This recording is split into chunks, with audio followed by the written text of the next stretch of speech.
हमारी संस्कृति, हमारे संस्कार सदा रहें हमारे साथ। सब्सक्राइब करें तिलक। सीता लंका के लिए अमंगल रूप है, आपकी कीर्ति पर एक कलंक है। उसके यहाँ होने से किसी का कल्याण नहीं होगा। वीर पुरुष जिस मार्ग पर एक बार आगे पग बढ़ा देते हैं, फिर उसे पीछे हटाने की बात भी नहीं सोचते, चाहे सामने मृत्यु ही क्यों न खड़ी हो। वीर उसी को कहते हैं जो मृत्यु से भी नहीं डरे। यदि तुम्हें हमारे यश और कीर्ति की सचमुच चिंता है तो हमें ऐसा कार्य करने को न कहो जिसका फल केवल अपकीर्ति और निंदा ही है।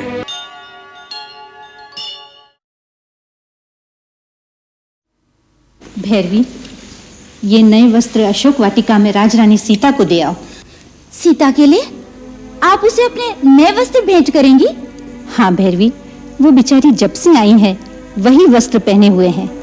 उनके वस्त्र मैले हुए होंगे। वो एक बड़े साम्राज्य की राजरानी है, उन्हें उनके योग्य सम्मान मिलना चाहिए।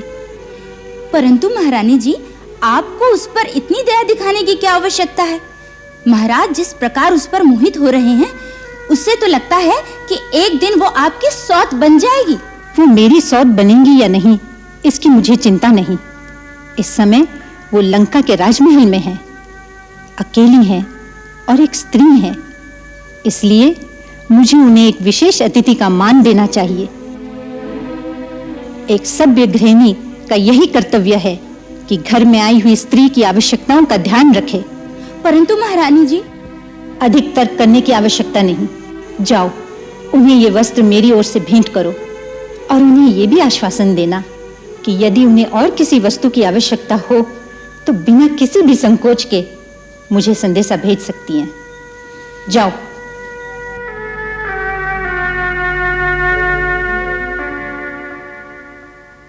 देवी सीता, मैं महारानी मंदोदरी की ओर से तुम्हें ये वस्त्र भेंट करने आई हूँ। इन्हें धारण करो। उन्होंने ये भी कहा है कि एक स्त्री होने के नाते उन्हें अपना मित्र समझो और जिस वस्तु की भी आवश्यकता हो निसंकोच कह भेजो। वो हर प्रकार से आपका आतिथ्य करेंगी। इस आतिथ्य के लिए महारानी मंदोदरी को मेरा धन्यवाद कहना, परंतु ये वस्त्र वापस ले जाओ।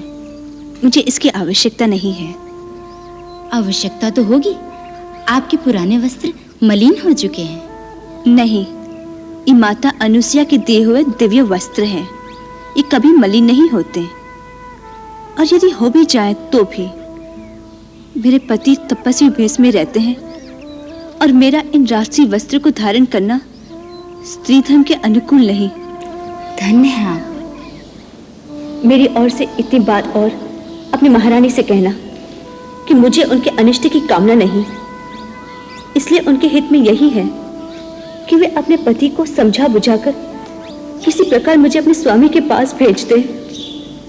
संभव है कि दयालु रघुवर उन्हें क्षमा भी कर दे, अन्यथा मेरे वीर पति और देवर के पैने बाणों से लंका का सर्वनाश निश्चित है। धन्य है वो आर्य कन्या। उनकी बात सुनकर मुझे डर लगने लगा है भैरवी। ऐसी एकनिष्ठ पतिव्रता पर हाथ डालकर महाराज ने घोर पाप किया है। उन्हें मैं कैसे समझाऊं कि एक सती स्त्री पर अत्याचार करने का बस एक ही परिणाम हो सकता है, समूल विनाश। हे कैलाशनाथ, मेरे पति की रक्षा कीजिए, उन्हें सद्बुद्धि दीजिए।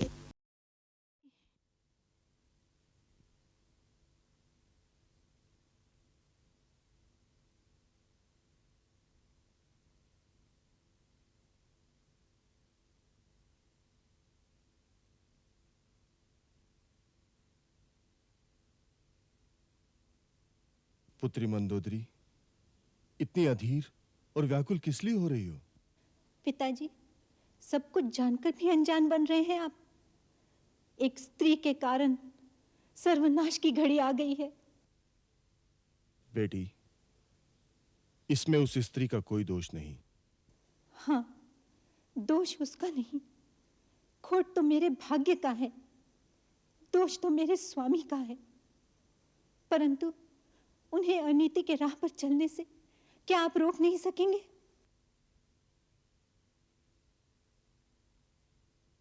तुम्हारा पति कोई नई रीति नहीं कर रहा है बेटी।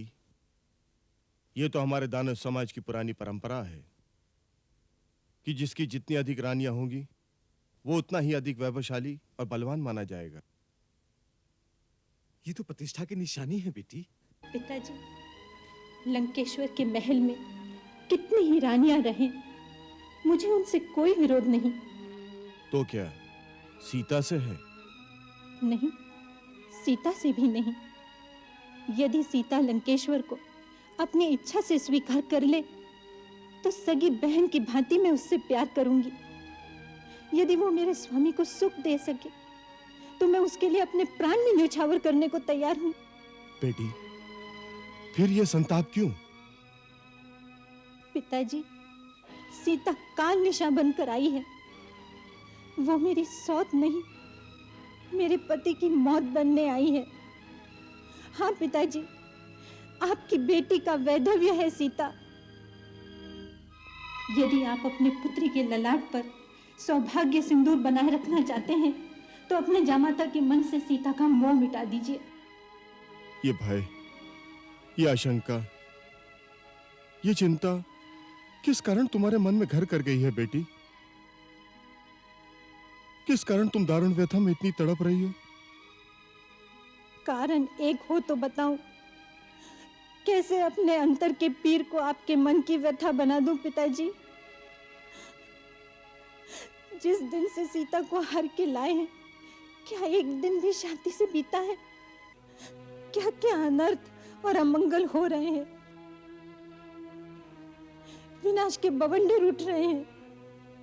एक भूचाल सारी लंका को निगलने दिन प्रतिदिन आगे बढ़ा आ रहा है। जिन्हें हम साधारण बनवासी प्रवासी समझकर तुच्छ समझ रहे थे, उन्होंने सृष्टि का सबसे असंभव कार्य कर डाला। समुद्र को बांधने की क्या कभी किसी ने कल्पना भी की थी?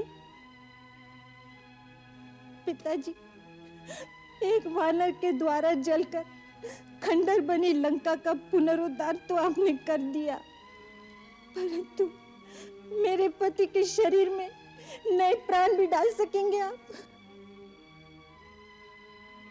बोलिए पिताजी, बोलिए। शांत, शांत बेटी, शांत।